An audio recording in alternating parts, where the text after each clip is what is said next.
Voici une tranchée arménienne sur la zone de front du conflit au Haut-Karabakh. Les soldats azerbaïdjanais sont si proches que par une nuit calme, on peut entendre leur voix. Ces soldats défendent une position proche de la ville d'Agdam, au sud-ouest de l'Azerbaïdjan ou au sud-est du Haut-Karabakh, selon la position dans laquelle on se place. Parmi ces soldats, un aspirant pilote, un chef cuisinier, un informaticien et un musicien. Ils ont entre 18 et 20 ans, c'est leur premier conflit. Leur officier est un peu plus âgé, il a 28 ans, il ne donne pas son nom, mais il dit être confiant de l'état d'esprit et du courage de ces jeunes soldats.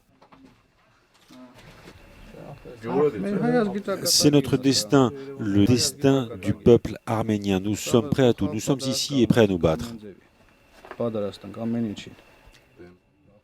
Cela fait 3 semaines qu'ils vivent dans ces tranchées.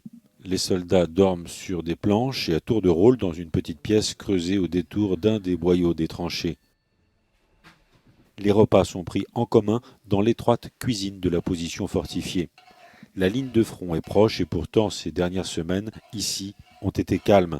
Les combats les plus intenses se déroulent un peu plus au sud, là où la trêve humanitaire négociée par Moscou n'a jamais été respectée.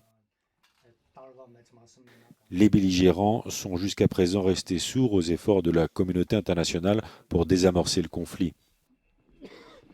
Pour l'heure ici, la météo est clémente et les températures sont encore douces, même si l'hiver approche à grands pas.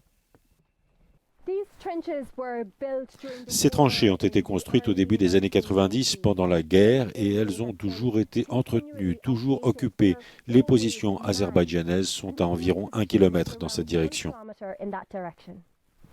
Alors que Paris et Washington ont une fois encore appelé à cesser les hostilités, de puissantes explosions ont retenti ce samedi matin à Stepanakert, la capitale du Haut-Karabakh.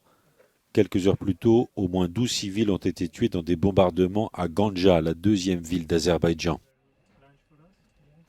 Au moment où les combats continuent, l'Azerbaïdjan et l'Arménie s'accusent mutuellement de violer le cessez-le-feu.